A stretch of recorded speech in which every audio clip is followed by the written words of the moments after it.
creo que el Señor le importa mucho. Al Señor Jesús le importó mucho en su momento y le importa ahora el Espíritu Santo que la iglesia mantenga el rumbo correcto, recto, derecho de lo que Él ha trazado.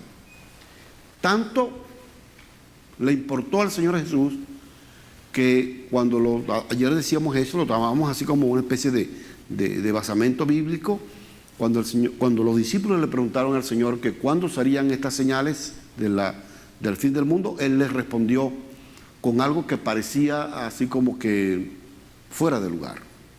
Es decir, mirad que nadie os engañe. Creo que esa frase del Señor, esa idea que el Señor inculcó en la mente de ellos, está muy presente, muy vigente ahora mismo. El Espíritu Santo está moviendo a gente, a personas que Él ha escogido para hacer esto. Y me siento privilegiado, bendecido, con toda la humildad de estar en este rol, de advertirle a la iglesia de estos males. Y ayer decíamos que había un espíritu. Cuando leíamos en segunda de Timoteo, en el capítulo 3, él comienza diciendo una expresión que llama la atención mucho. En los postreros días vendrán tiempos peligrosos. Y a continuación describe entonces el perfil de lo que van a ser o cómo van a ser algunos o muchos de los líderes, de los maestros, de los pastores de este tiempo. Y eso da vergüenza. Gracias a Dios estamos en confianza, podemos hablar de esa manera, ¿verdad? Pero da pena que líderes nuestros, de nuestra iglesia, de la iglesia de Cristo, estén incursos en este tipo de cosas. El apóstol Pablo, cuando dice esto, en los postreros días habrán tiempos peligrosos. Note usted que él estaba preso. Y como él mismo dice en esa epístola, ya yo estoy para ser sacrificado. Él estaba esperando el momento para partir con el Señor. Él ya sabía lo que le esperaba. Yo le preguntaría si a usted lo están esperando fuera de acá para matarlo, que tan pronto usted salga de este lugar, lo van a matar y usted sabe que eso va a suceder. ¿Cuál sería para usted el tiempo más peligroso? Este momento. ¿No es así? Se trata de su vida, de su integridad. Lo están esperando para matarlo y usted sabe que va a morir. El momento más peligroso de su vida es este. Bueno, Pablo no consideró que ese era el tiempo más peligroso. El tiempo más peligroso era este tiempo. En los postreros días habrán tiempos mucho más peligrosos que este que yo estoy viviendo, que me van a matar. ¿Por qué razón él consideraba así? Porque él sabía que al morir iba a la gloria del Señor, a la presencia de Dios. Él decía que lo que me va a pasar es que voy a recibir mi corona. He guardado la fe, me siento feliz, me siento contento de que ya se terminó esto y que voy a entrar a lo que tanto he esperado.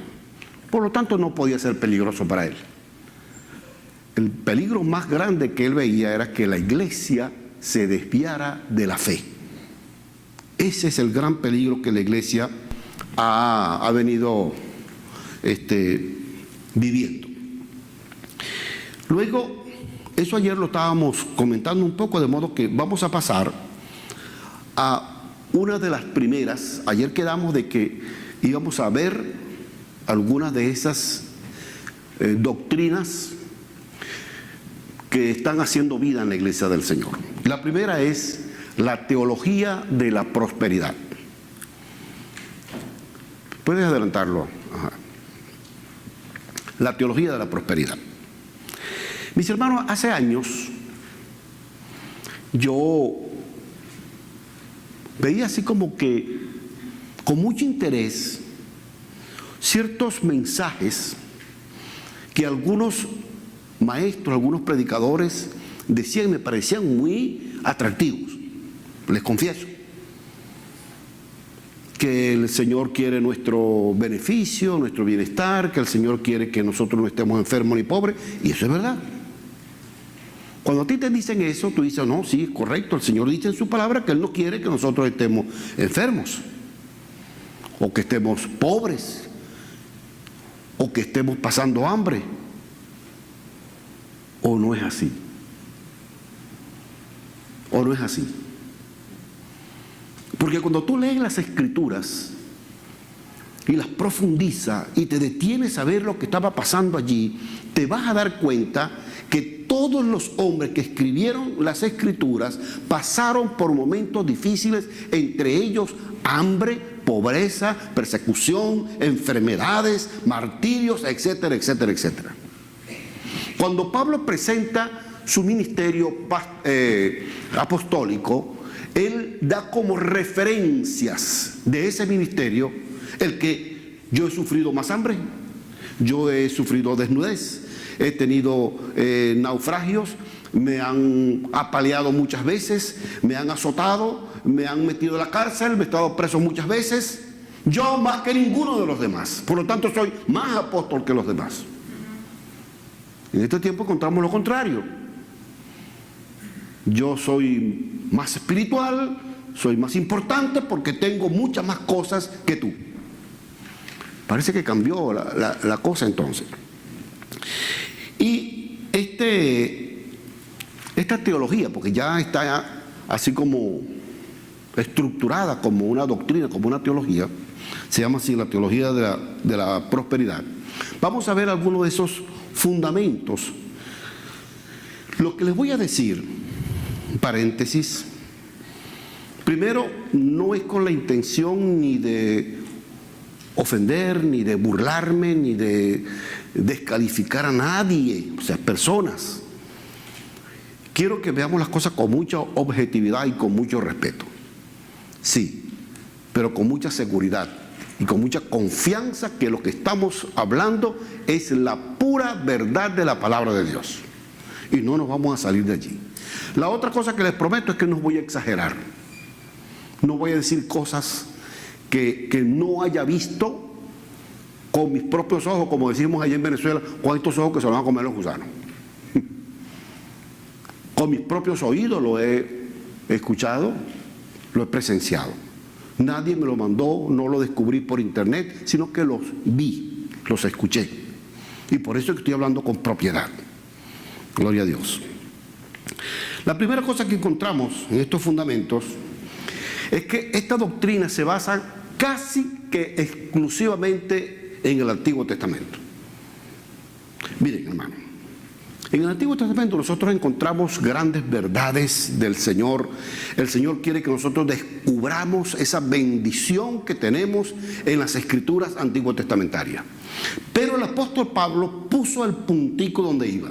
Él dijo, todas estas cosas que pasaron en el Antiguo Testamento no eran sino para ejemplo nuestro, para que nosotros veamos, así como pasó allá, así también va a pasar acá. El autor a los Hebreos decía, el que no tuvo misericordia o no perdonó a aquellas personas que pecaron, tampoco, ¿cómo tú crees que te va a perdonar a ti si tú haces lo mismo?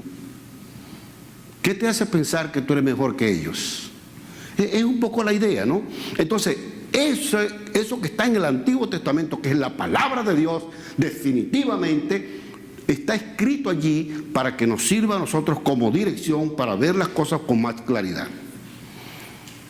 Pero la doctrina cristiana, óigase bien esto que le voy a decir, la doctrina cristiana evangélica está basado mayormente en la enseñanza del Señor Jesucristo y de los apóstoles, que tiene su precisa y exacta referencia en el Antiguo Testamento. Lo que el Señor Jesús y los apóstoles enseñaron tienen su relatividad, tienen su basamento en el Antiguo Testamento.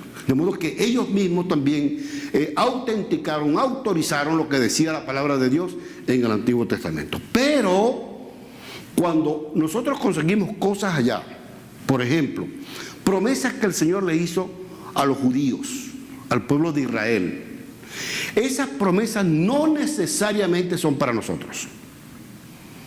Aunque de allí nosotros podamos decir, mira, el Señor está diciendo esto y gloria a Dios, yo me tomo esa promesa cuando es una promesa de esas espirituales. Pero por ejemplo, el Señor le dijo a los judíos, si ellos guardaban la ley, ellos iban a ser prosperados. Es decir, no iban a tener problemas con los enemigos iban a estar alejados, iban a tener prosperidad, porque todo lo que ellos sembraran lo iban a cosechar muy bien, les iba a dar buenos resultados, iban a tener salud, en fin, como resultado de guardar la ley de Moisés. Si ellos no guardaban la ley, entonces los enemigos iban a venir e iban a tomar ese país, iban a someterlos, iban a tener hambre, la tierra no iba a producir, etcétera, etcétera. Léanse ustedes lo de las maldiciones en Deuteronomio y las bendiciones, ¿no? ¿Qué pasa? Esta gente agarran el Nuevo Testamento y lo apartan, lo cierran y se van solamente al Antiguo Testamento. Por eso que yo digo que entonces que la mayor parte de sus doctrinas son basadas, en la mayoría de los casos, en el Antiguo Testamento. Sin embargo, alguien descubrió un rema. Un rema. Rema es, yo quiero descubrir eso, porque a veces, como la mayoría de nosotros no somos muy estudiados, viene alguien que conoce un poquito más que yo y me dice 4 cositas que parecen así muy altisonantes y yo digo, oh, ese tipo sí sabe, lo que diga, eso está bien. Por ejemplo, la palabra rema. Ellos dicen que rema significa revelación del Espíritu Santo. Déjeme decirle que eso no es lo que significa la palabra rema. En griego hay 2 expresiones que significa palabra. Una es logos o logoi y la otra es rema. La palabra logoi significa la expresión tanto verbal como escrita, lo que tú dices verbalmente o gráficamente. Pero la palabra rema es más bien la expresión palabra, pero de manera intangible. Vamos a suponer, yo le digo a ustedes, esta palabra que les estoy diciendo, ¿verdad?, sobre el estudio que les estoy dando, miren, por ejemplo, la voluntad de Dios es esto. Eso se llama logoi o logos. Pero cuando yo digo, les doy mi palabra, que yo mañana voy a estar aquí a las 2 de la tarde. A las 2 de la tarde, cuenten, mi palabra es que yo le doy. ¿Cuál palabra? Eso es intangible. Eso significa rema. Eso es todo. Pero yo tenía que darle una expresión así como muy sublime a esa expresión, de modo que cuando yo digo tengo un rema, es que tengo una revelación. Ahora bien, resulta que ellos tuvieron un rema en el Nuevo Testamento. Ayer leíamos ese texto, 3 de Juan. Dice, vamos a leerlo porque es muy interesante eso. 3 de Juan dice así. Amado, yo deseo que tú seas prosperado en todas las cosas y que tengas salud, así como prospera tu alma. ¿Viste que sí el Nuevo Testamento dice que Él quiere que tú seas prosperado en todas las cosas y que tengas salud? De modo que si tú no tienes prosperidad ni tienes salud, tú estás bajo maldición. ¿Ustedes han escuchado eso por ahí? Se agarran algunas verdades bíblicas, las tuercen, las enrollan y las meten por donde no caben. Eso es lo que hacen con la palabra. Allí está diciendo que Juan desea que Gayo, su amigo, sea prosperado en todas las cosas y que tenga salud. Y le pone así como una comparación, como una especie de parámetro. Así como prospera tu alma. Vean lo siguiente. Cuando yo te consigo allí por la calle, o te escribo una carta, bueno, ahora no se usa eso. Un texto, un email. Te digo, hermano Pedro, deseo que el Señor te bendiga grandemente, que te llene de todas las bendiciones del cielo. Me gusta mucho esa expresión, yo la uso mucho. Que el Señor te bendiga con todas las bendiciones del cielo, que te dé salud, que te dé bienestar, que te dé paz y que también te prospere económicamente. Espérate, ¿el Señor les está prometiendo a ustedes eso o ese es un deseo mío? Eso era lo que Juan le estaba diciendo a Gayo. Yo deseo, y lo dice textualmente, yo deseo que tú seas prosperado en todas las cosas. Él no está diciendo, Dios desea que tú seas prosperado. Eso es un deseo de Juan. Pero hay algo que ellos no leen, que es el texto que sigue. Dice así: pues mucho me regocijé cuando vinieron los hermanos y dieron testimonio de tu verdad, de cómo andas en la verdad. No tengo yo mayor gozo que el oír que mis hijos andan en la verdad. Cuando tú lees todo ese texto, ¿qué te hace pensar? ¿Qué cosa es más importante o era más importante para Juan con relación a Gayo? ¿La prosperidad o la verdad? La verdad. Pero eso no lo leen ellos. ¿Está bien? Seguimos. Por lo tanto, si es así la cosa, el ser pobre entonces es una maldición, es pecado. La enfermedad es producto del pecado, sí es verdad.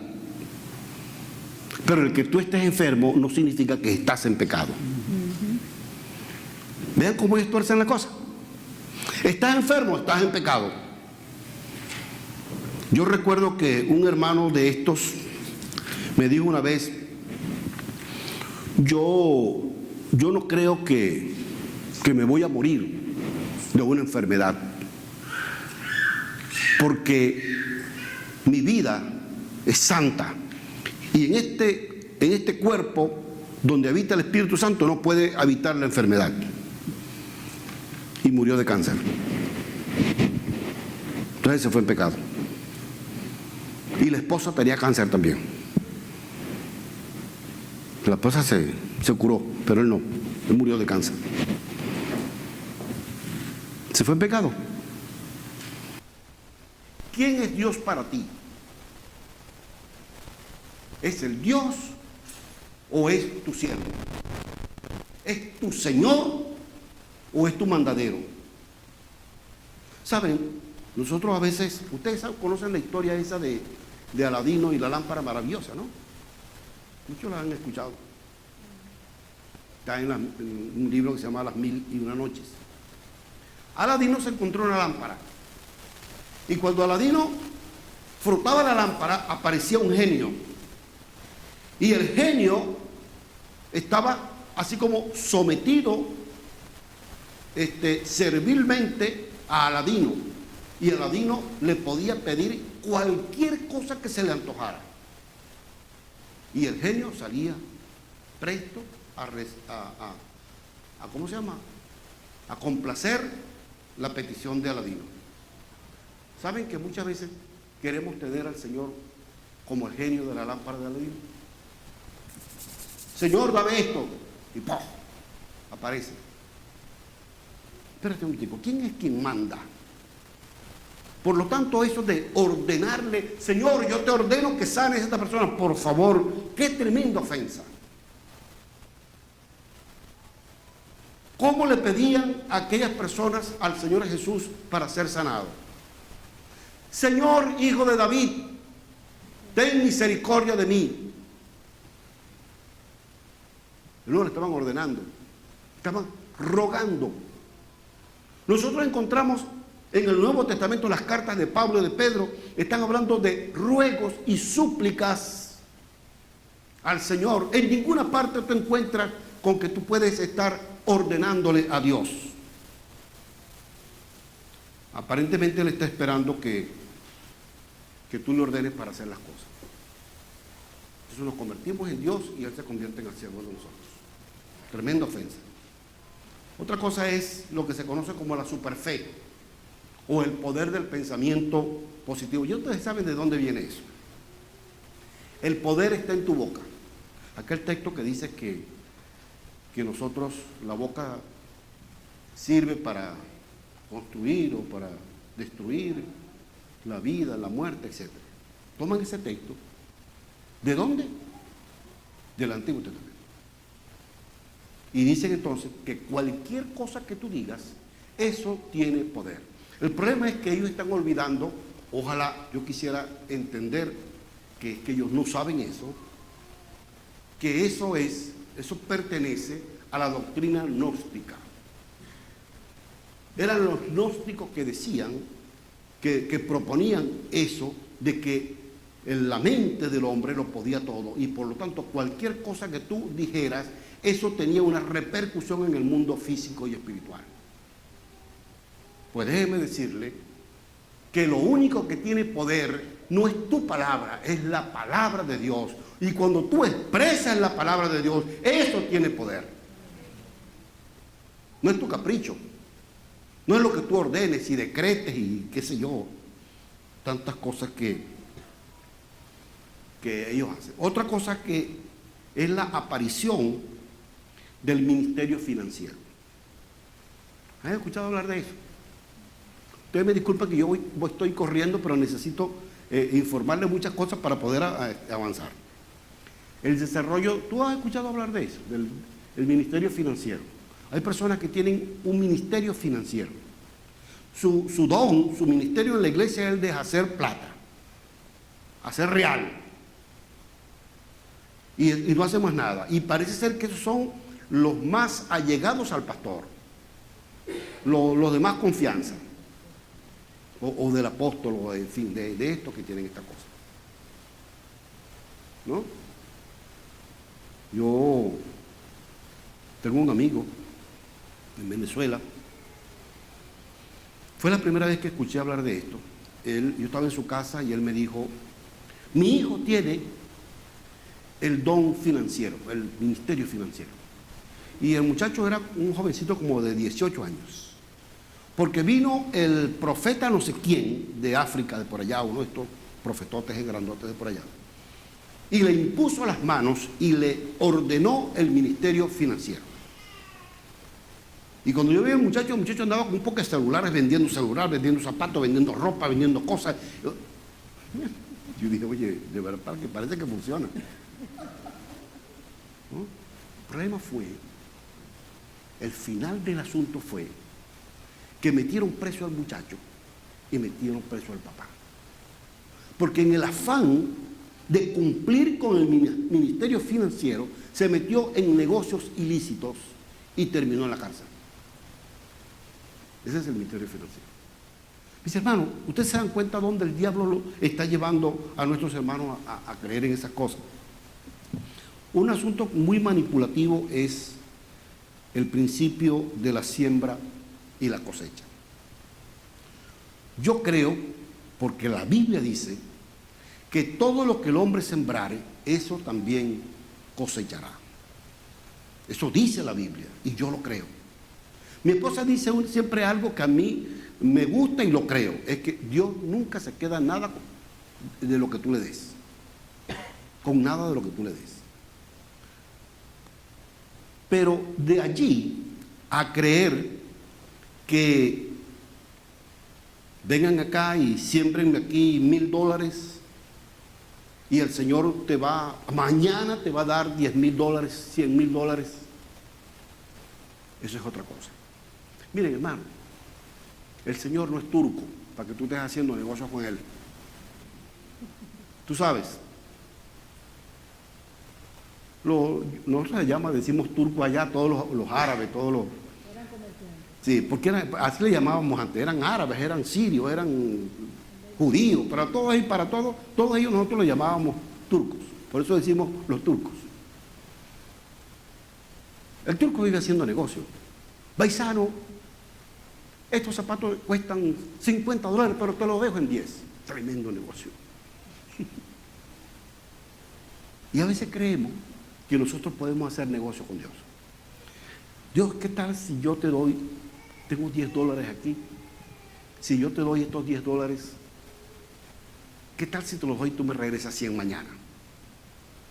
Porque la palabra dice que el hombre, todo lo que siembre, lo va a cosechar. El Señor les dijo a los discípulos, y esto es una de las cosas de los basamentos bíblicos que ellos tienen. En una ocasión el Señor les dijo que el que no dejare padre, madre, hermano, todo por él, no era digno de él. Y entonces uno de ellos le dijo, Señor, nosotros dejamos todo para seguirte.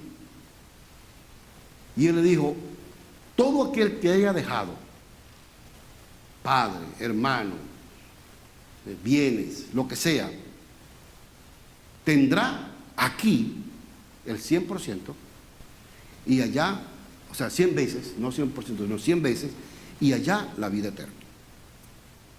¿A quién se lo dijo el Señor? ¿Ustedes recuerdan ese texto? Él estaba conversando con los 12 apóstoles en el momento en que ellos dijeron eso. ¿Era verdad que habían abandonado las cosas? Sí. Por lo menos su familia había quedado allá en Galilea y ellos andaban con el Señor Jesús caminando por todos lados.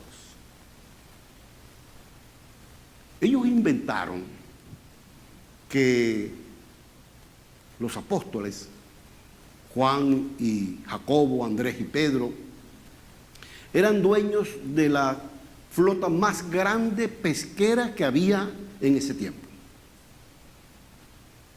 La flota más grande de pesca la tenían ellos, para poder justificar eso de la prosperidad. Que el Señor manejaba mucho dinero, porque habían personas potentadas que sostenían el ministerio y daban abundantemente, y el Señor tuvo que tener un administrador que era Judas. El Señor le dice así: van a tener 100 veces más y en el cielo la vida eterna. Yo les pregunto, si fue verdad que Pedro tenía un barco y lo dejó, ¿cuánto te encuentras en la Escritura que Pedro tenía 100 barcos? ¿Ah? Pablo abandonó todo y se dedicó a las misiones, a plantar iglesias. Pero Pablo era rico, porque si Pablo no era rico, estaba en pecado. Cuando Epafrodito llega a Roma, en la cárcel, a visitar a Pablo y llevándole una ofrenda, pero demasiado humilde, porque los hermanos en Filipos eran muy pobres.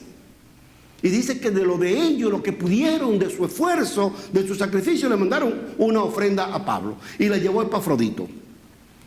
Cuando llega Epafrodito, Pablo dice: olor fragante, me han enriquecido con 4 lochas que le mandaron. Nosotros decimos locha ya, porque antes era una moneda que... Penny, centavos, 4 centavos, que le mandaron a Pablo. No, pero es que esa ofrenda era grande. Sí, era tan grande que Pablo tuvo que decirle a Timoteo: mira, cuando pases por Troa, me trae el capote que dejé, que estoy pasando mucho frío aquí en la cárcel. Porque Pablo no tenía para comprarse un capote para poder cubrirse del frío. Ese era el ricachón Pablo. No nos estamos dando cuenta, mis hermanos, de lo que dice la palabra del Señor. Entonces, ¿a qué cosa se refería el Señor Jesús como promesa a los apóstoles? Ellos aceptaron esa verdad y renunciaron a todo. Ah, por cierto, yo les decía que ellos dicen que los apóstoles eran súper ricos porque tenían y que el Señor Jesús tenía la más grande empresa de construcciones en Nazaret. ¿Alguno de ustedes ha ido a Israel? ¿Tú no has ido a Israel? Yo estaba soñando, pero cuando vi entrar me desperté. Yo me conozco la geografía de Israel. Yo puedo ser guía turístico sí, en Israel. Yo me conozco así el metro a metro en Israel, pero nunca he ido. Si alguno de ustedes se atreve a pagarme un viajecito, sí. Y conozco también más o menos la historia de Israel. Ustedes saben que para el tiempo del Señor Jesús, Nazaret era un pequeño villorrio sin ninguna importancia, ni política, ni social, ni económica. Era una pequeña aldea, Nazaret, ¿no? Y el mar, ahora ustedes se imaginan en un pueblito tan chiquitico, la más grande empresa de construcciones, ¿no? 2, el mar de Galilea. Ellos tenían la más grande empresa pesquera en el mar de Galilea. Yo no sé, aquí los lagos, yo creo que cualquiera de los lagos de Estados Unidos es más grande que el lago de Galilea. Porque era un lago de agua dulce. No era un mar, era un lago muy pequeño. Tenía apenas unos 25 kilómetros de ancho y aproximadamente unos 35 de largo. Eran un pequeño lago de agua dulce. ¿Dónde se puede tener en ese lago? Nosotros tenemos allá en Venezuela, donde nosotros vivimos, se llama el lago de Guri. Es más grande que ese lago. ¿Qué peces se pueden pescar allí en ese mar? Unas tilapitas chiquiticas así, unos pescados que llamaban carpa, de agua dulce. Allá no se pescaban pargos. Yo no sé si ustedes tienen aquí los mismos nombres que nosotros allá. Sierra, eso no sé. ¿Ah? Ah, no, vale. Vamos a dejarlo así. Allá tenemos nosotros unos peces muy grandes, le llamamos sierra, meros, jurel, son peces del mar, del océano. Pero en ese lago no se podía pescar ese tipo de pez. Bueno, allí tenían esta gente esa flota. La otra cosa es la maldición de la enfermedad y la maldición generacional. Podríamos pasarnos toda la noche hablando de ese tema. Pero le voy a decir dos cosas. Cuando Epafrodito fue a visitar a Pablo, dice Pablo que Epafrodito se enfermó allá en Roma y estuvo a punto de morir, y que gracias al Señor Dios tuvo misericordia de Pablo para no añadirle más tristeza de la que ya tenía. Pero Pablo nos dice: me mandaron acá un pecador que estaba en pecado, porque llegó aquí, se enfermó y se muere. No, él no dijo eso.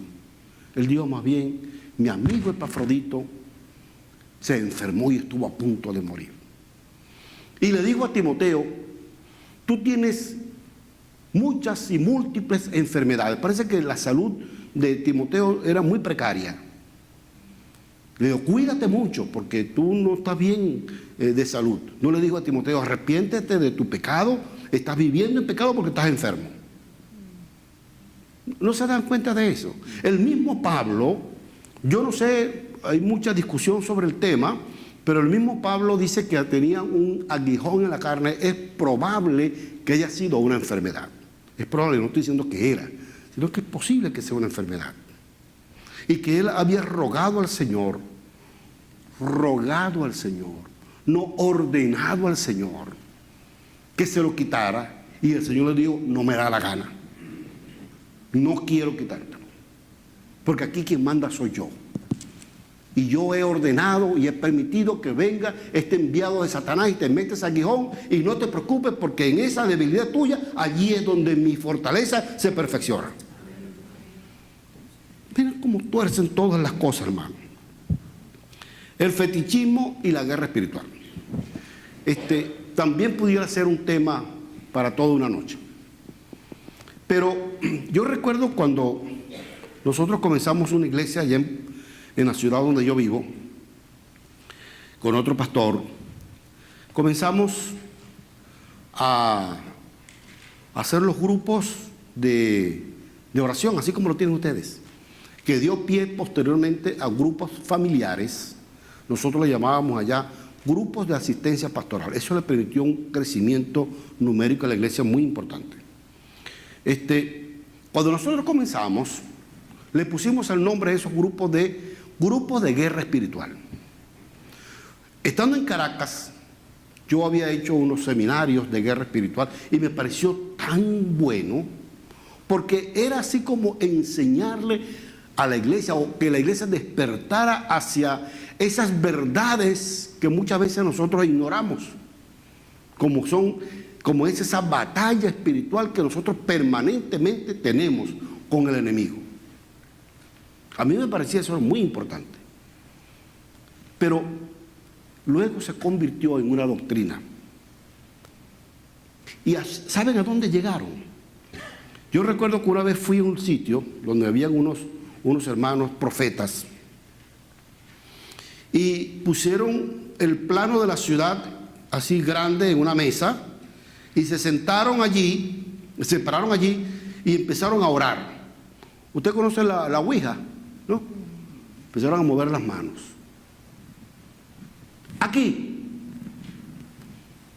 Aquí hay una potestad. Vamos a echar fuera, ¿en qué lugar? Allá en el cerro tal. Aquí, en la esquina tal, allí hay un principado. O sea, ¿qué es eso? Yo estaba viendo la cosa y eso se me pareció a espiritismo. Eso es espiritismo. ¿De dónde sacaron esa gente eso? Del espiritismo. Por último, el obispado y el espíritu hegemónico. Yo estaba conversando con Julio esta tarde y estamos hablando de eso, de la historia, de cómo aparecieron los obispos, inclusive el Papa. Tiene toda una explicación histórica acerca del obispado. Pero ahora hay pastores que son obispos.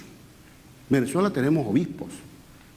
Pero no el obispo que se entiende en la Escritura. La palabra obispo significa sobreveedor o supervisor. Es alguien a que el Señor pone en la iglesia para que dirija la iglesia y para que pueda ver, captar de parte de Dios la visión y enrumbar a la iglesia en esa visión.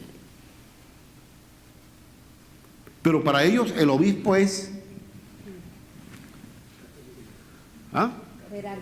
jerarquía, el más grande.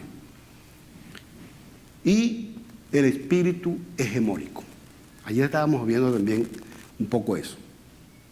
¿Cómo es que ese espíritu que está metido en el mundo y es el que yo hago cualquier cosa que tenga que hacer por pisarte para yo subir?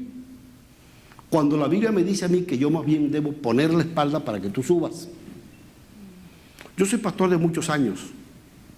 Me siento profundamente identificado con el pastor Julio. Nos conocemos hace muchos años, prácticamente toda la vida.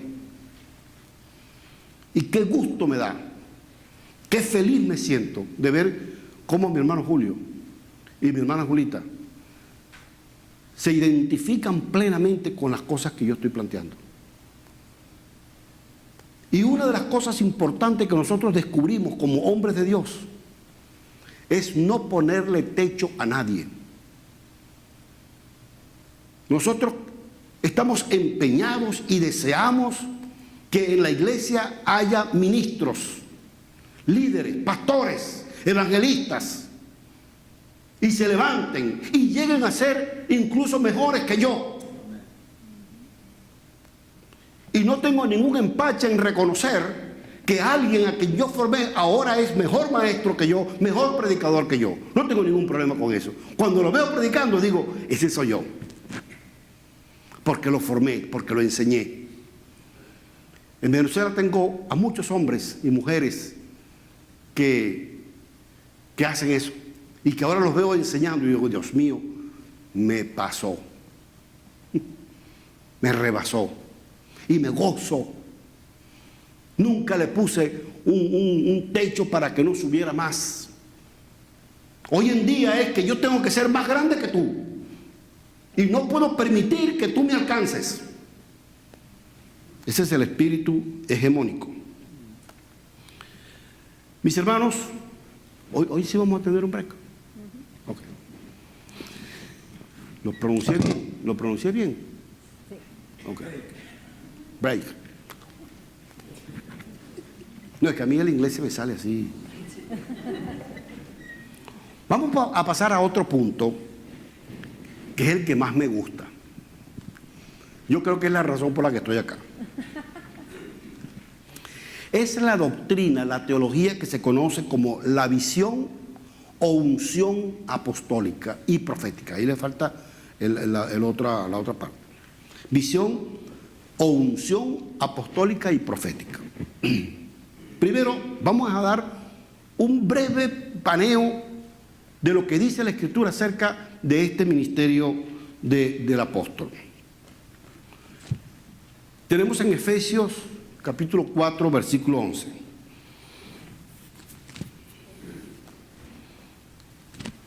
¿Lo tienen allí?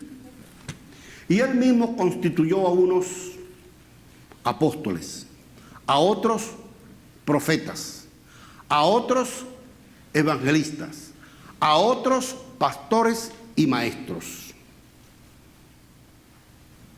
Pareciera que Pablo está planteando allí un grupo colegiado de superministros. Esa es la manera como ellos lo ven. Siendo encabezados, hablando piramidalmente, por el apóstol. Es decir, el apóstol está por encima de estos otros ministerios, o se le llama en la escritura dómatas, los dómatas. La palabra ministro, si nosotros somos ministros del Señor, si el apóstol es un ministro del Señor, entonces el apóstol es un servidor, porque la palabra ministril significa el que sirve, ¿no? Y en el griego se usa la expresión diáconos, que es lo que nosotros traducimos como ministro. La palabra apóstol viene del griego apostelo, que es el infinitivo del verbo, que significa enviar. Enviar. De modo que el apóstol es simple y llanamente un enviado. Fíjense, en ese orden entonces, nosotros encontramos primero que el Señor Jesús fue un enviado de Dios, un apóstol de Dios. Por eso fue que el Señor Jesús, y oigan bien esto, por eso fue que el Señor Jesús se sometió a la autoridad del Padre, porque había sido enviado por el Padre, porque era un apóstol del Padre y estaba bajo la autoridad del Padre. ¿Es así o no es así? Luego el Señor nombra a 12 apóstoles. Estos 12 hombres estaban bajo la autoridad y el señorío de Jesucristo. No eran más, sino menos que aquel que los había enviado. En la Escritura nosotros encontramos dos tipos de apóstoles. Encontramos un grupo selecto, colegiado, de apóstoles. Cuando yo digo colegiado era que no había una cabeza,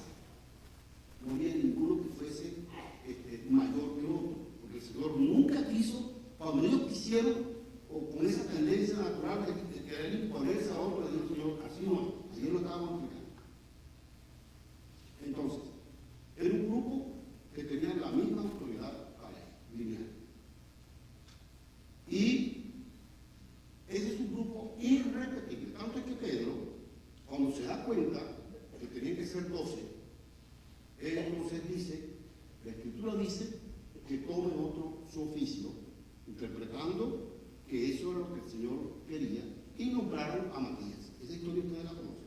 De modo que siempre hubo entonces dos. El apóstol Pablo, a su vez, una vez que tiene el llamado de Dios al apostolado, su pretensión, su sana pretensión,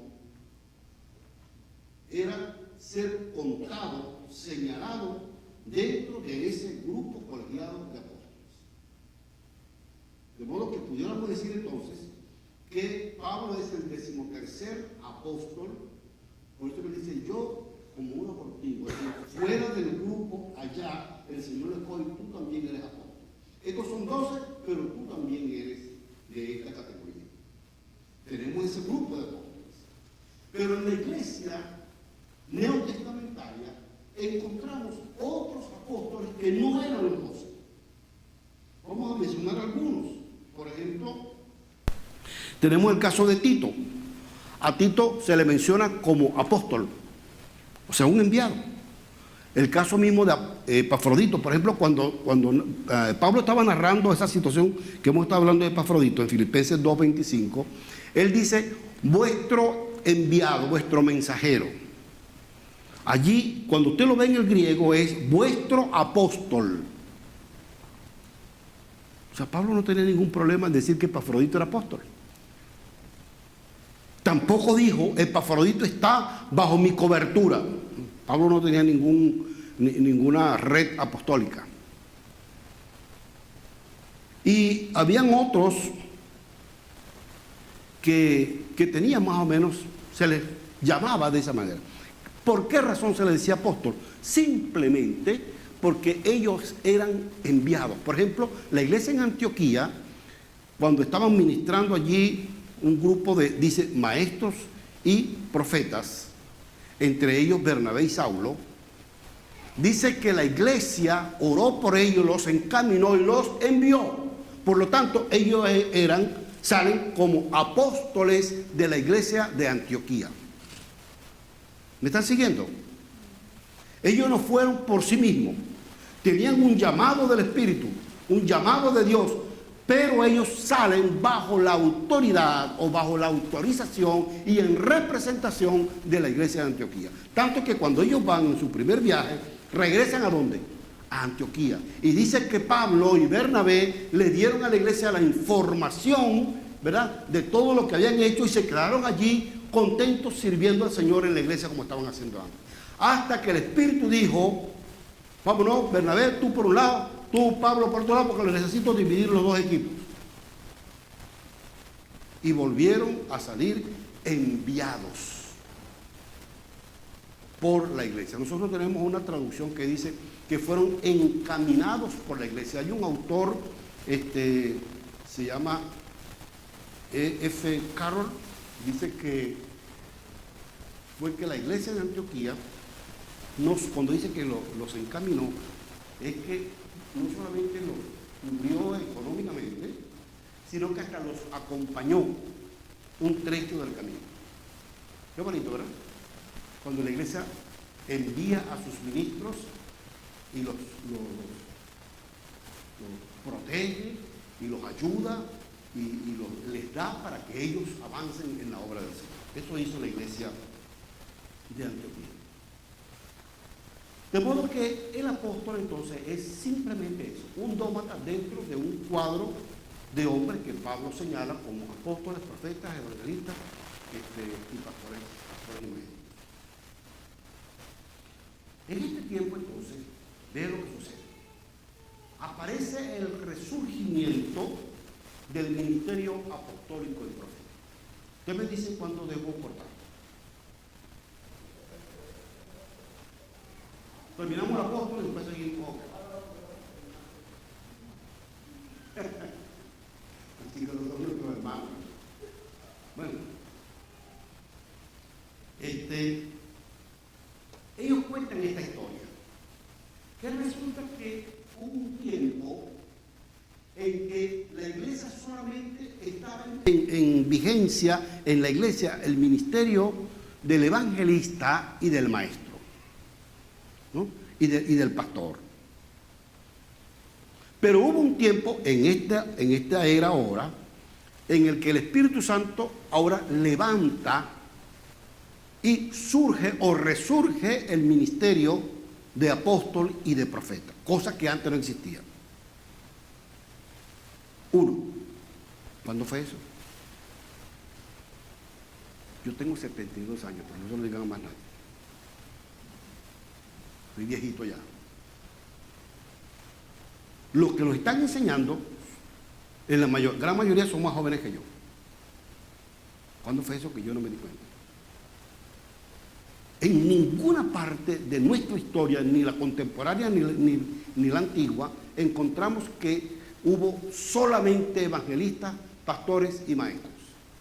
En ninguna parte. Tampoco dice que de aquí en adelante ahora el Espíritu dice que también ahora hay apóstoles y profetas. Si el Señor, por el Espíritu, le dice a Pablo, a los Efesios, que en la iglesia del Señor hay apóstoles, profetas, evangelistas y pastores y maestros, eso significa que en toda la iglesia del Señor tiene que haber estos dómatas, estos ministerios. De modo que siempre existió el apóstol, el profeta, el evangelista, el maestro y el pastor. Algunos dicen que son 5, yo digo que son 4, pero no vamos a entrar en conflicto con eso. Yo tengo toda una explicación para decir que son 4, pero no importa. La otra cosa es que ellos ahora jerarquizan entonces estos dómatas y utilizan un texto en 1 Corintios 12:28. 1 Corintios 12:28. Es muy interesante este texto porque sí parece que estuviera diciendo que es verdad que el apóstol es más grande que los demás. Dice así: y aún nos puso Dios, oiga bien cómo dice, y aún nos puso Dios en la iglesia, primeramente apóstoles, luego profetas, lo tercero maestros, luego los que hacen milagros, etcétera. Ahora, según ellos, este texto está diciendo que el Señor puso primero los apóstoles, de segundo, debajo de los apóstoles, puso a los profetas, y debajo de los profetas puso a los maestros. Por cierto que aquí no está el pastor ni está el evangelista. Me lo dejaron a un lado. El apóstol Pablo está diciendo eso. Ellos dicen que sí. Pero yo lo invito a que usted lea con detenimiento el capítulo 12 de 1 Corintios. ¿Saben cuál es el tema central de ese capítulo? El cuerpo de Cristo y el funcionamiento del tal. Y Pablo da una explicación de cómo es que los miembros del cuerpo no solamente tienen una función determinada, sino que no hay jerarquización, que no puede haber jerarquización, que ninguno es más importante que otro, ni que nadie debe sentirse menor o mayor que el otro. Si Pablo está diciendo eso, y en el mismo capítulo dice que sí hay ministros que son más grandes que los demás, entonces se está contradiciendo. ¿Sí o no? ¿Qué fue lo que quiso decir Pablo entonces? Pablo dice, vean bien, ¿son todos apóstoles? ¿Son todos profetas? ¿Todos maestros? ¿Hacen todos milagros? ¿Tienen todos dones de sanidad? ¿Hablan todas lenguas? ¿Interpretan todos? Procurad pues los dones mejores, mas yo muestro un camino aún más excelente. La primera cosa que nosotros nos damos cuenta allí, cuando yo estudio esto, es que Pablo no se está refiriendo entonces a una jerarquización de los dones. ¿A qué se refiere? Se está refiriendo a que hay una aparición de los dones. ¿Quién aparece primero? O sea, un orden cronológico. ¿Quién de los ministros, de los dones que el Señor da, aparece primero? primeramente apóstoles. Luego, una vez que la iglesia se establece, entonces hace falta otros ministros que no son apóstoles, porque los apóstoles eran los enviados, en este caso por el Señor Jesús, pero luego habían otros hombres que fueron enviados por la iglesia. Y una vez que la iglesia comienza a expandirse, hace falta otro ministro que haga un trabajo que el apóstol no lo está haciendo. Y envían a hombres que han sido dotados por el Señor como profetas. ¿Quiénes eran los profetas? Los adivinos, los gurúes. Los profetas eran aquellos que llevaban un mensaje, que eran predicadores, que tenían una predicación de el aquí y ahora pertinente para el momento que estaba viviendo la iglesia. Ese era el profeta. Por eso es que dice Lucas que en Antioquía estaban varones, maestros y profetas, que era lo que se necesitaba allí.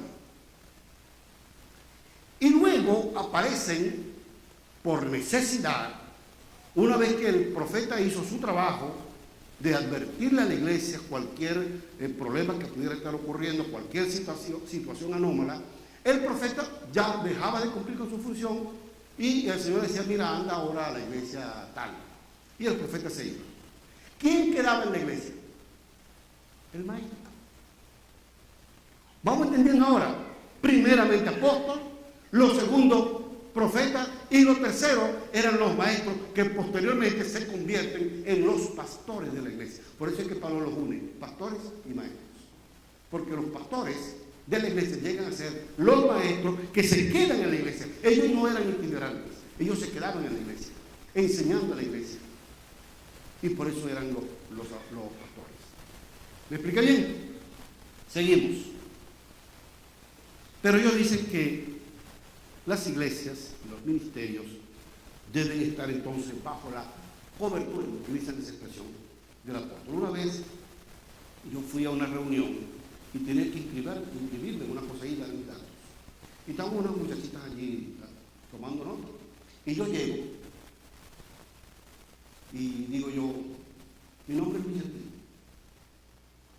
Ah, pastor, sí, ¿cuál es su cobertura? Mi cobertura. ¿Tú no ves que no tengo nada? Y todo el mundo comenzó a reírse, ¿no? ¿Pero cómo van a pedir cobertura? ¿Cuál cobertura? Tengo la cobertura del Padre, del Hijo y del Espíritu Santo. ¿Quieren algo mejor que eso?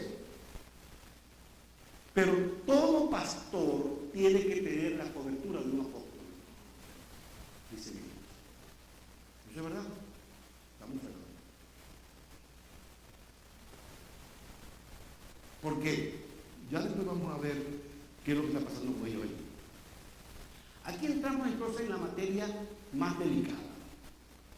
El apóstol es la máxima y única autoridad de la iglesia. Si el apóstol entonces es la cobertura, el que está arriba, entonces es la máxima y única autoridad de la iglesia. El apóstol es el que suministra y administra los dones. Como él es la máxima autoridad, yo he escuchado con estos oídos, el apóstol es quien le imparte, que dicen esa expresión, los dones a los hermanos de la iglesia. Nadie tiene derecho a tener un don a menos que haya sido impartido por el apóstol. Eso dice la Escritura. Y entonces, ¿a dónde me dejan el Espíritu Santo? 1 Corintios 12 dice que el Padre y que el Hijo y que el Espíritu Santo es quien tienen que ver con la repartición de los dones en la iglesia. Dice que el Espíritu Santo da los dones, Jesucristo es quien da los ministerios y el Padre es el que hace las operaciones de esos ministerios. Aquí no aparece el apóstol por ninguna parte. Gloria a Dios.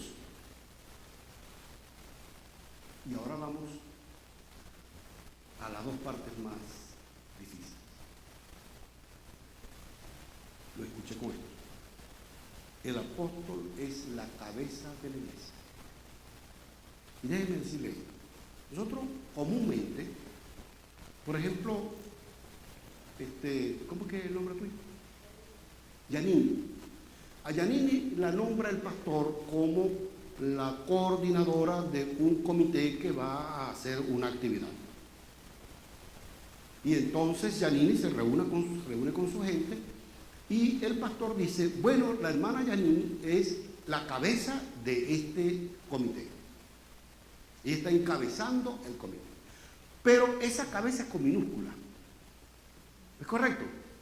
Está diciendo simplemente, utiliza la expresión cabeza, mal utilizada o no, pero todo el mundo entiende que no es que ella es la jefa grande, sino que ella es la que lidera ese comité.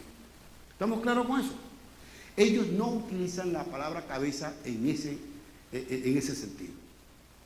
Ellos son la cabeza espiritual porque todo lo que viene a la iglesia viene a través del apóstol. Por ejemplo, ellos usan el Salmo 133 para eso.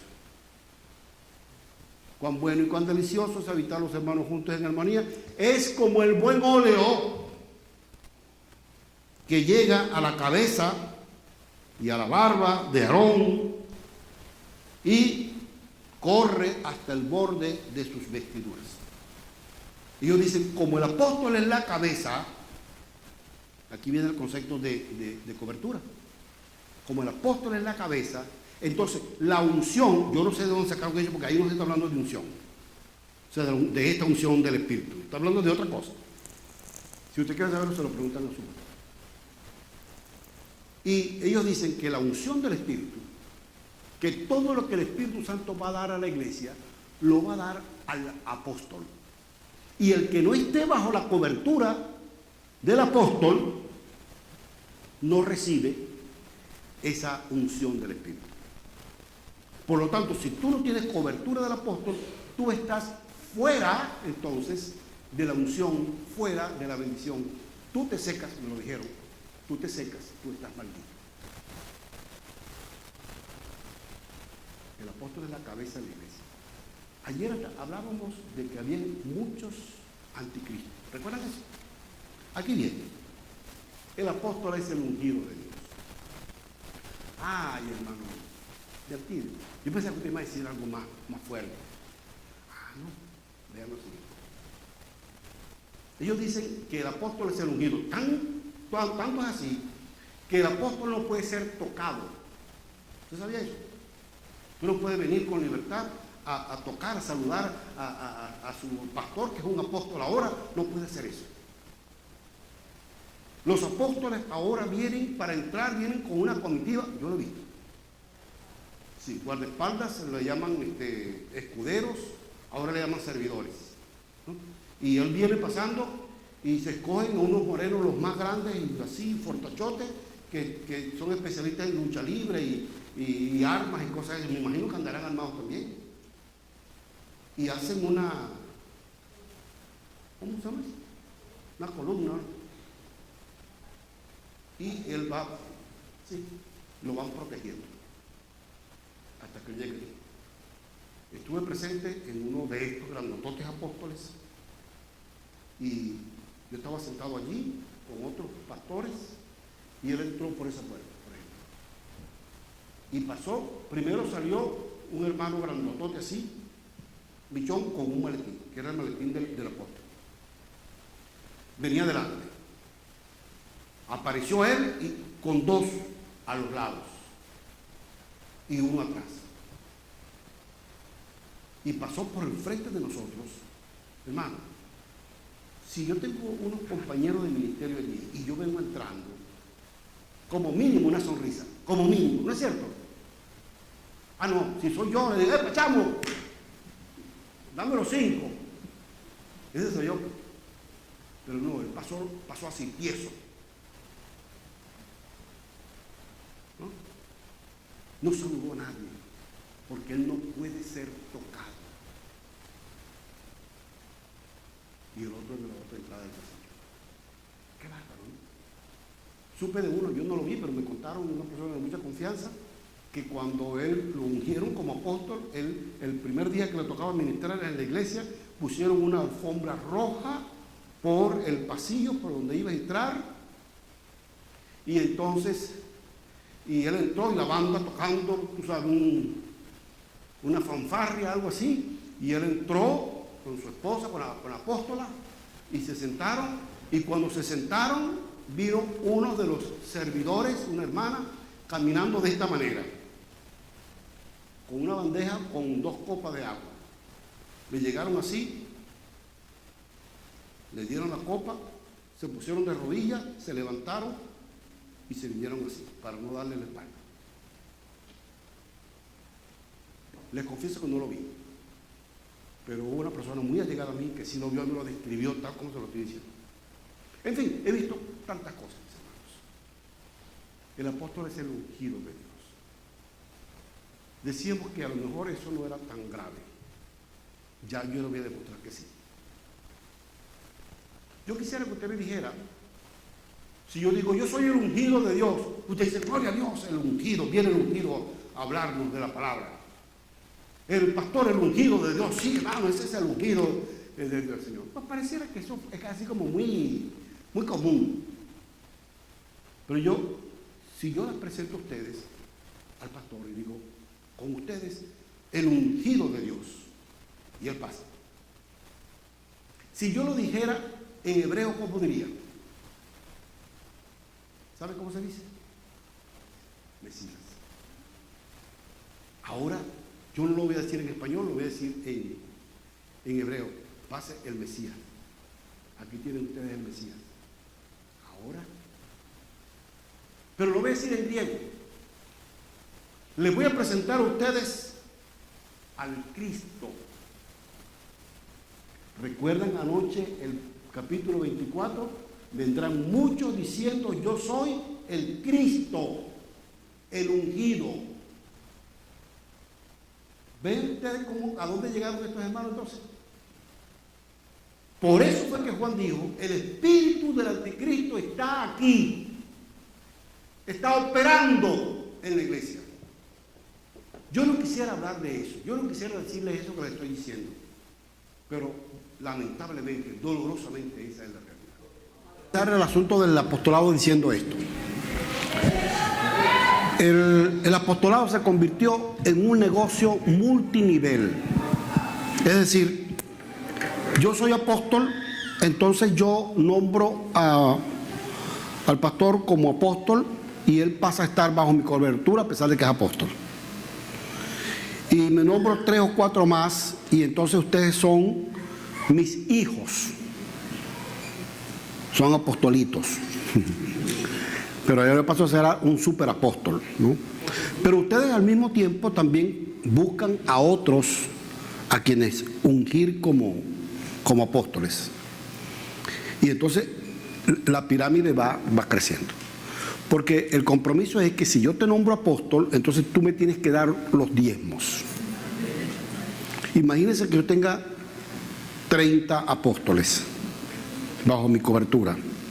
Y que esos apóstoles tengan a su vez a otros 10 o 20 más apóstoles. O sea, es un negocio. Eso es lo que se ha convertido. Es un negocio. La otra cosa es el ungimiento. Hermanos, ojo con eso. Eso se ha convertido en una moda, en una cosa muy común. Eso de ungir. Ahora ungen casa, y ungen carro, y ungen bicicleta. ¿Qué otra cosa ungirán? Espérese, la Biblia es muy clara con eso.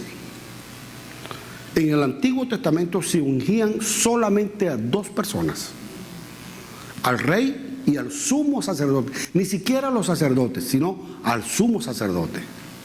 Y en el Nuevo Testamento el Señor Jesús no ungió a ningún apóstol, y los apóstoles no ungieron a ninguno a quienes ellos tenían bajo su patrocinio, digamos, ¿no? Por ejemplo, no se dice que Pablo ungió a Timoteo, por ejemplo, o a Epafra, o a alguno de ellos, a Tito, a ninguno. No los ungió. De modo que eso no existe en la Escritura. Tenemos una unción que es la unción del Espíritu Santo. Esa es la unción que tenemos. Y la tenemos todo el pueblo de Dios, todos los hijos del Señor tenemos la unción del Espíritu Santo. Gloria a Dios. La única cosa que se utilizó en los primeros tiempos de la iglesia es lo que dice Santiago, que si alguno estaba enfermo, entonces llamaban a los presbíteros para que ellos vinieran y le ungieran con aceite, pero era para eso, era como una especie así de efecto de fe, de motivación de fe, algo así parecido a eso, ¿no? Igualmente que cualquier otra acción como enviar pañuelos, o algunos se quitan el bastón y lo tiran y al que le caiga se sana o es lleno de algo, no sé, en fin, algo misterioso y místico, mágico. Nada de eso es el Evangelio, la Iglesia de Cristo. Nosotros debemos estar separados, alejados de todas estas cosas. Bien, pasamos adelante. Y ahora tenemos otra de las doctrinas que se convirtió en una doctrina, que es el G12. Ahora sí voy a tener que allá en Venezuela le decimos puyarle la chola. Aquí no es malo eso. Es que tú le pisas el acelerador del carro.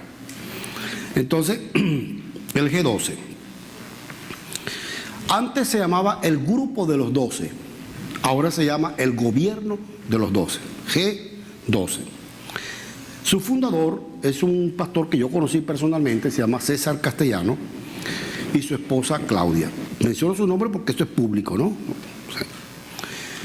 Y ellos usan mucho, verán, la numerología en la Biblia es una cosa bíblica, es una cosa, si se quiere, mística, dentro de los misterios que tiene la Escritura. Otra cosa es que yo use la numerología como brujería, como fetichismo. Es una cosa distinta. ¿Está bien? ¿Qué cuento tiene Dios con el número 12 o con el número 40 o con el número 3 o con el número 6, el número 7? No sabemos. No sabemos y no se ponga a especular con eso. Pero sí hay una simbología que existe en la Escritura. A lo mejor un día esto me pongo a investigar sobre eso y la próxima vez que venga a lo mejor le doy un curso sobre numerología bíblica. Pero no, yo prefiero tomar las cosas con sencillez de la palabra. ¿Está bien? Ok. Pero ellos tomaron el número 12 como algo místico, en la cuestión de los 12. Es gobierno, antes se llamaba el grupo de los 12, pero ahora se llama el gobierno de los 12. ¿Por qué?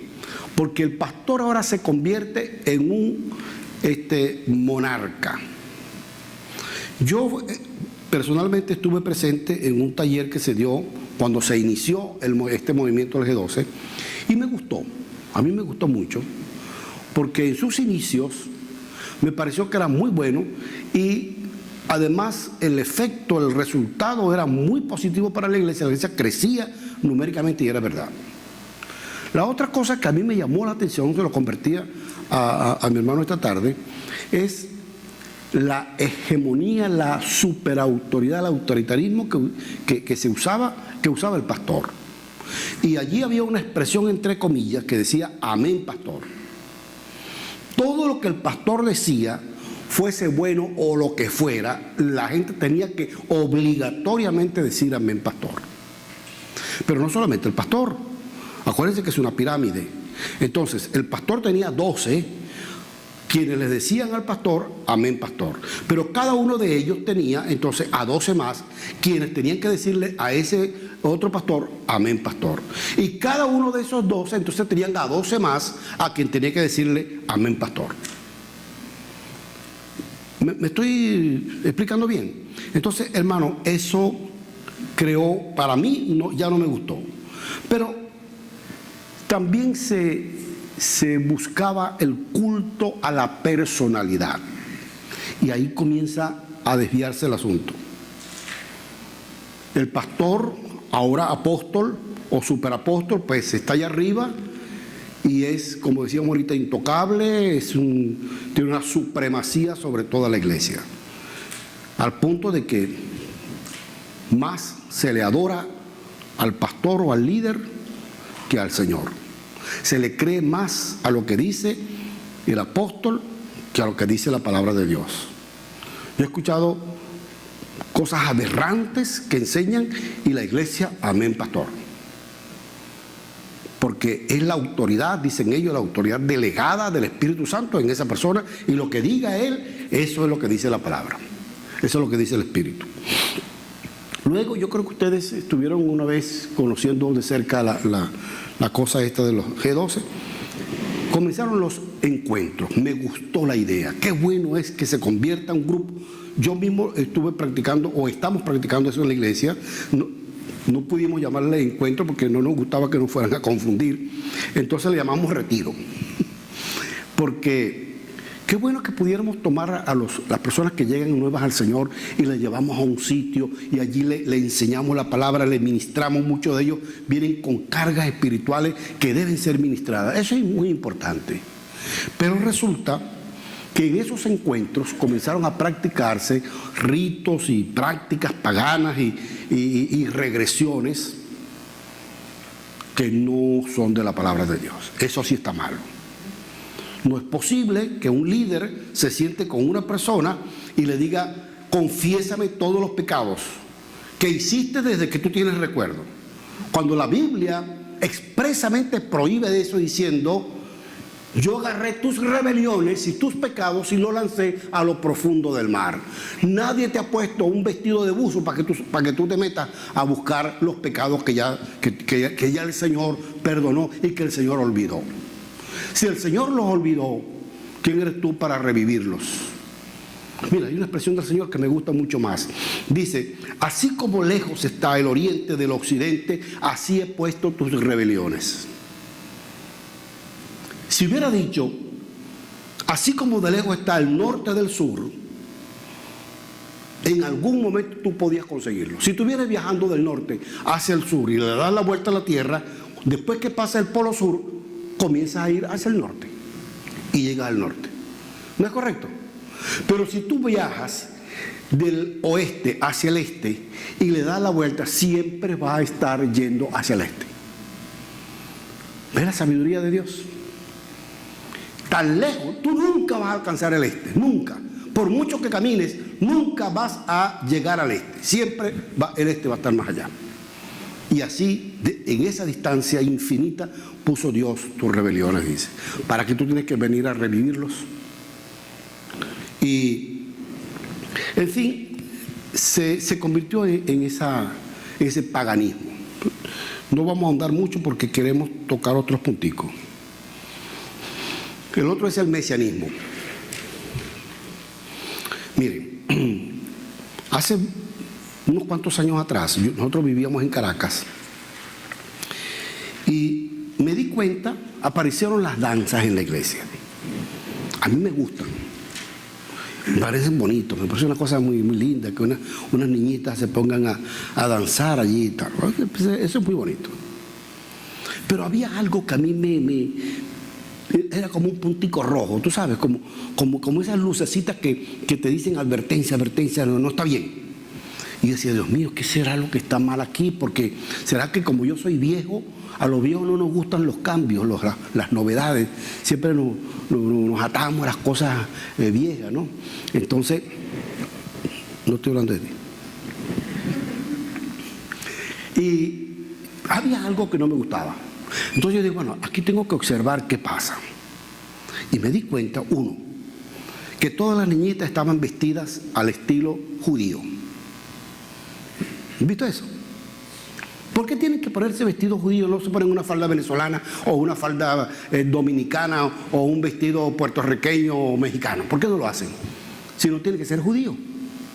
Y luego me di cuenta que las canciones, la música, era ese ritmo típico, folclórico de israelita, judío. Pero las danzas, el pasito lanzando la patica para allá y la patica para allá, era la danza judía. Yo dije: esto es lo que no me gusta. Inclusive una vez lo dije: oye, ¿por qué ustedes no bailan un joropo?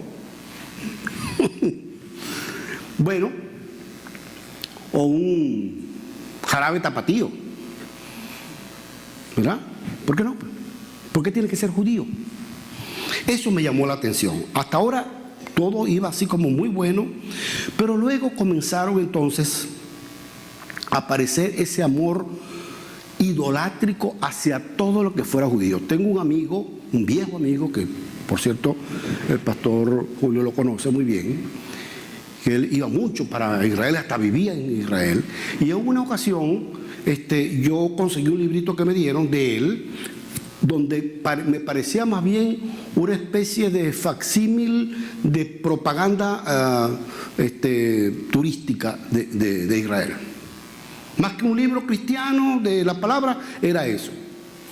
Y luego en ese libro decía: si te bautizas en el Jordán, vas a tener una vida llena del Señor y de felicidad y de bendición eterna. Si llevas para tu tierra un poquito de agua del Jordán, la bendición de Dios estará en tu casa. Si llevas un pedacito de madera del huerto de Getsemaní, de los olivos que estaban allá, del huerto de los olivos, entonces la bendición y la unción del Espíritu Santo va a estar en tu hogar.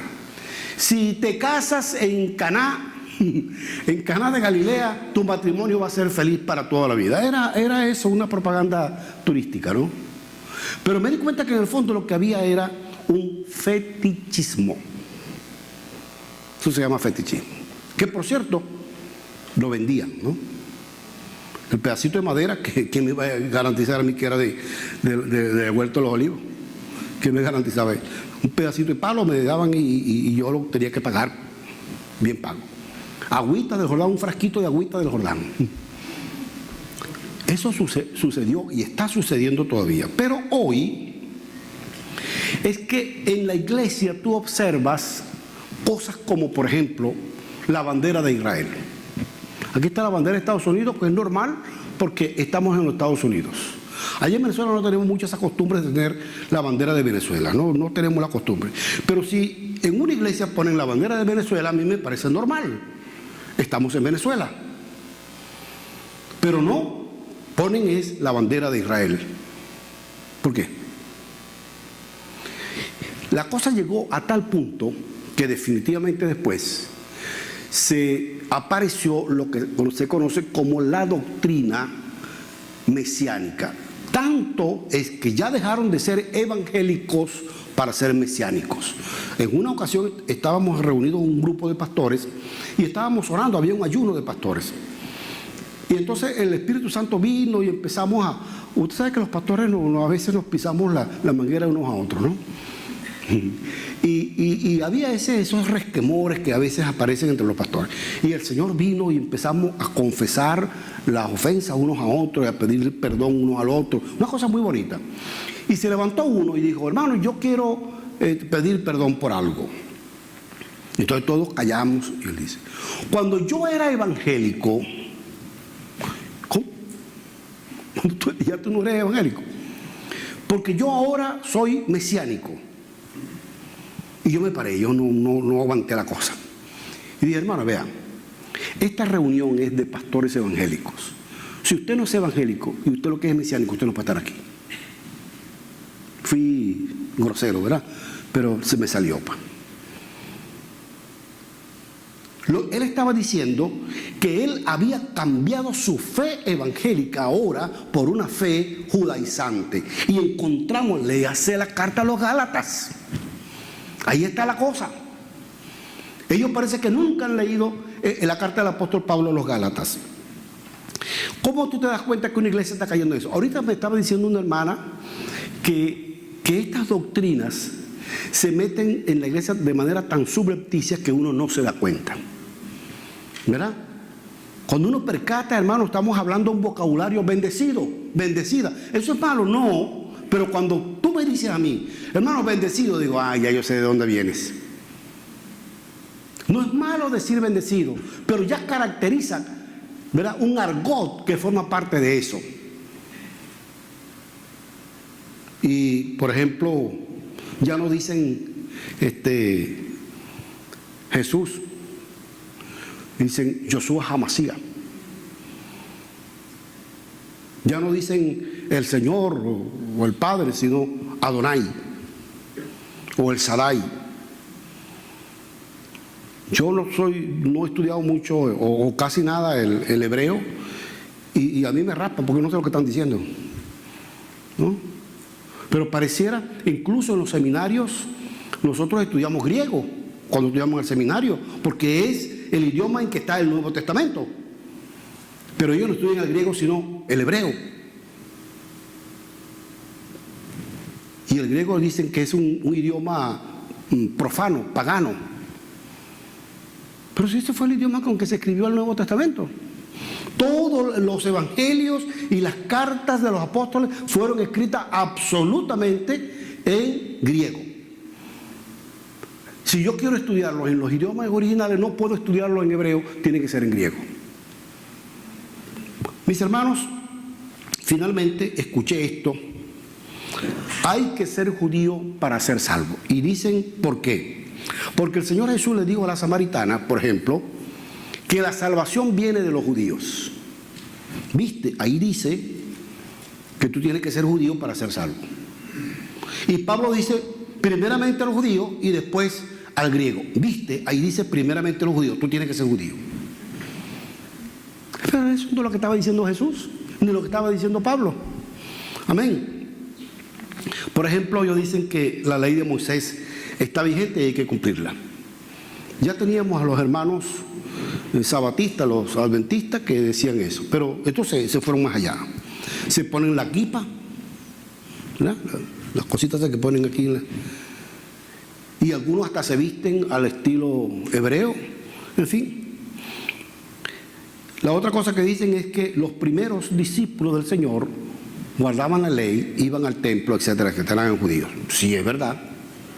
Tanto es que a Pablo lo meten preso por estar cumpliendo un ritual judío. ¿Ustedes se acuerdan de eso? Pablo se rapó la cabeza y fue a hacer unos votos al templo y ahí le pusieron los ganchos, como decimos allá en Venezuela. Que los primeros discípulos se congregaban en la sinagoga judías. También es verdad, los primeros. Hasta que Pablo, sacudiéndose la sandalia, dijo, de ahora en adelante no vengo más para acá, para la sinagoga, me voy para los gentiles, porque a eso fue lo que Dios me llamó. Y a los convertidos por Pablo, al único que él mandó a circuncidar fue a Timoteo, precisamente para evitar conflictos con los judíos, porque el muchacho era judío. Por eso lo mandó a circuncidar. Que la mamá la mamá y la abuela de Timoteo eran judíos. Probablemente el papá era griego. Estaba sin circuncidar y lo mandó a circuncidar. Dice, por causa de los judíos. Pero a nadie más, ni a Tito, ni a ninguno de los demás ministros que estuvieron con Pablo, él los mandó a circuncidarse. Todo lo contrario, los alejó a la iglesia de la práctica judía, aunque lamentablemente él mismo cayó después en la trampa. Bueno, otra doctrina que está haciendo desguaces en la iglesia del Señor. Este es terrible, el patriarcado. ¿Han oído hablar de eso, del patriarcado? El patriarcado es algo así. Ya yo soy grande, o sea, soy un superapóstol, por lo tanto ya yo estoy mucho más allá del pecado. Para mí no existe el pecado. El pecado es para ustedes, pero para mí, que soy grandotote, no. Por lo tanto, yo puedo tener más de una mujer. Qué bárbaro. Ve cómo estoy calvo, poquito. Miren a su pastor cómo está, pobrecito. Con una.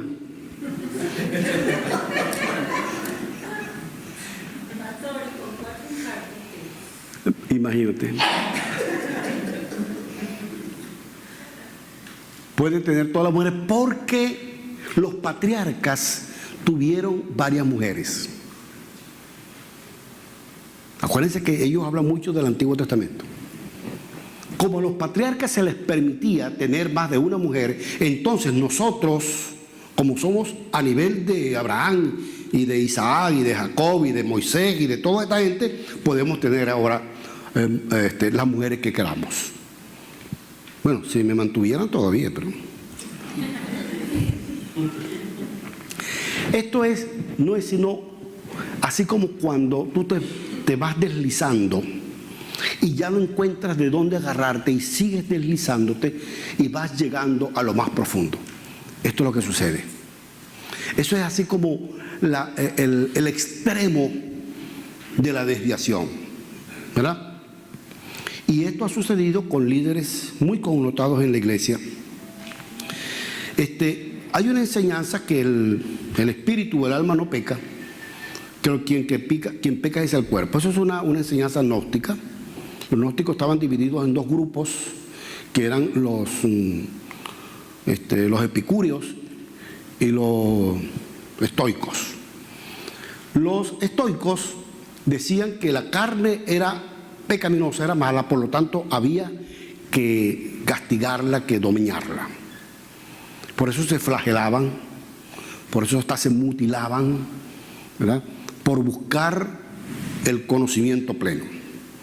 Mientras que los epicúreos decían, la carne es mala, la carne es pecadora y no podemos hacer nada contra ella, porque somos también de espíritu elevado. Por lo tanto, la carne peca lo que quiera, porque el espíritu siempre va a estar elevado. Eso es lo que decía San Pablo: comamos y bebamos, que mañana moriremos. Ese era el planteamiento de los dos vertientes de los gnósticos.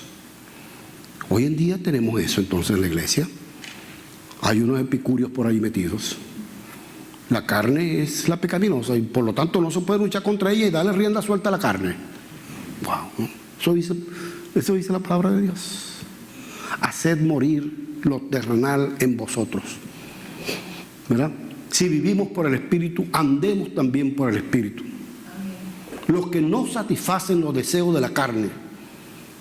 Ay, hermano, por favor. Ok. Las consecuencias son terribles. Tengo amigos que me da dolor cada vez que recuerdo eso.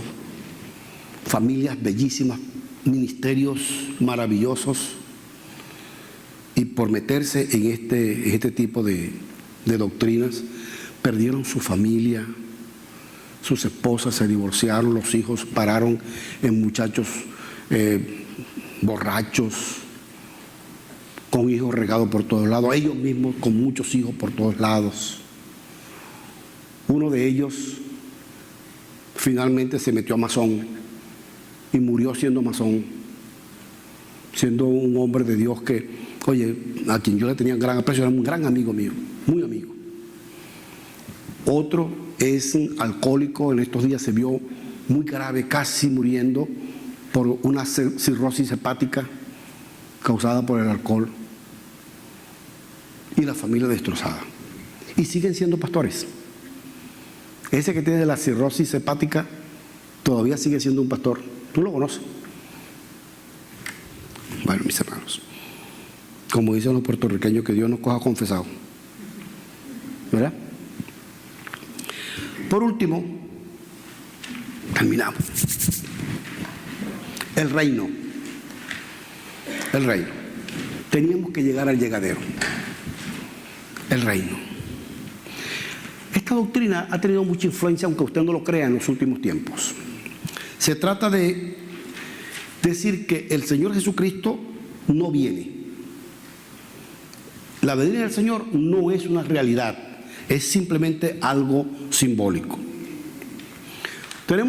Ellos tienen algunos argumentos. Por ejemplo, en Mateo 3, 2 y 4, 17, por favor, si pueden tomar nota, lo leen en la casa.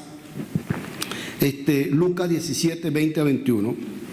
El Señor habla del reino de los cielos que ya está aquí. El primer mensaje que el Señor dio y el mensaje de Juan el Bautista es: el reino de los cielos se ha acercado. Y el Señor dijo: el reino de los cielos ya está entre vosotros. Ellos dicen entonces que como el reino de los cielos ya está entre nosotros, ya el reino no viene, vino. Y ya está. Cristo ya no viene, ya Él vino. Y esa segunda venida del cual habla la Escritura no es sino el momento en que Cristo llega a tu corazón. Esa es la venida del Señor. Bueno, lo único que pasa es que cuando el creyente se muere, entonces va simplemente ya a cumplir el cometido de reinar con el Señor. Y esa es la segunda venida. Mis hermanos, ahí llegamos. Ustedes recuerdan lo que decía el apóstol Pablo, aquellos que niegan su venida. Y Juan dice que esa gente que niega la venida del Señor no deben ser aceptados, ni siquiera aceptados en tu casa, ni decirles bienvenido.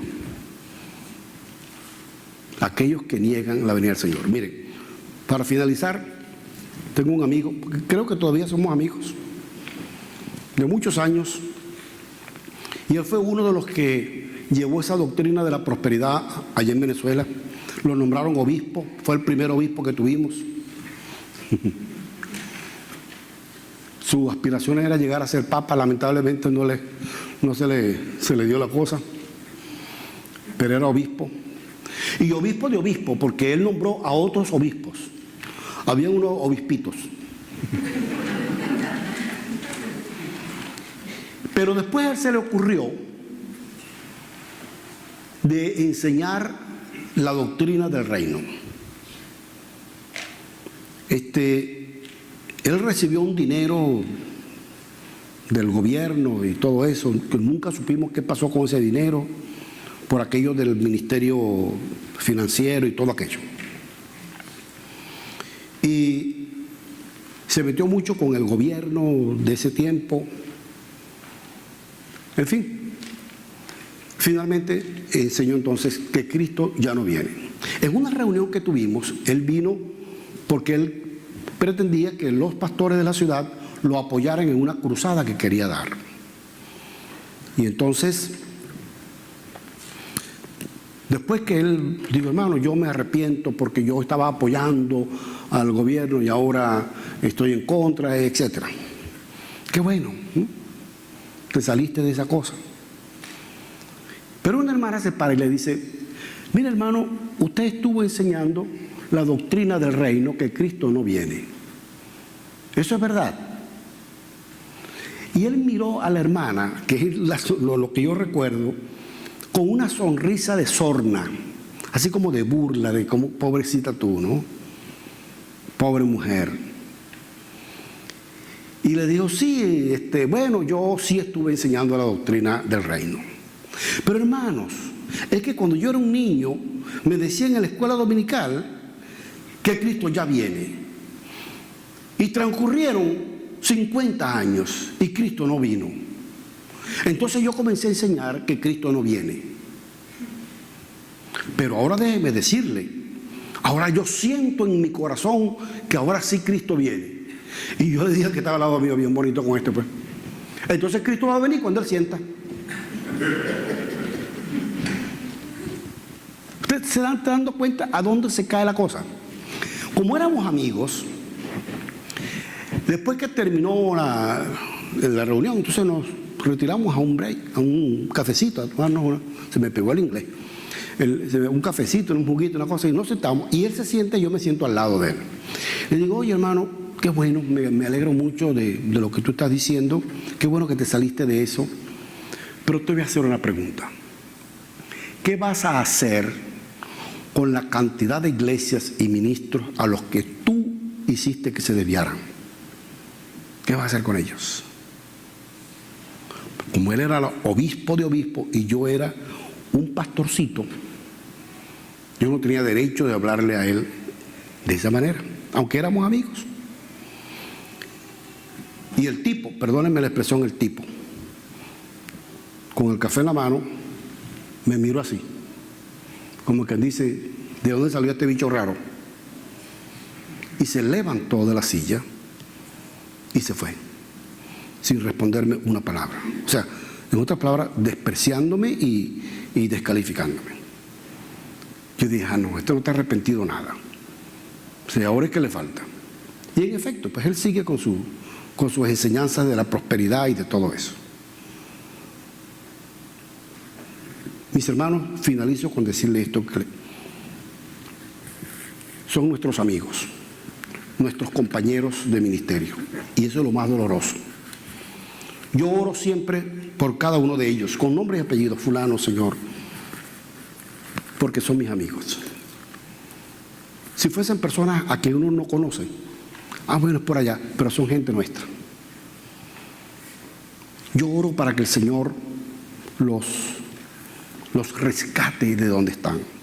San Pablo decía, porque los malos hombres seguirán engañando y siendo engañados.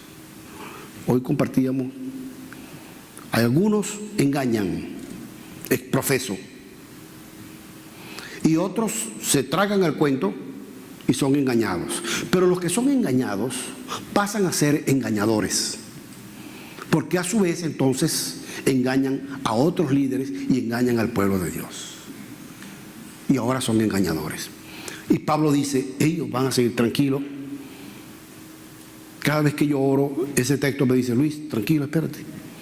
Ellos van a seguir engañando y siendo engañados. A mí me consta de que ha habido algunos de ellos que ha querido salirse de allí, pero están tan metidos. Es como cuando tú vas por un tobogán que ya no encuentras de dónde asirte y necesitas llegar al fondo porque no queda más. Ellos tratan de pararse, tratan de frenar y no pueden porque se están deslizando, como dice la palabra del Señor. Aún así, seguimos orando por ellos, porque los amamos. Dios les bendiga, mis hermanos. Muchísimas gracias por darme esta oportunidad.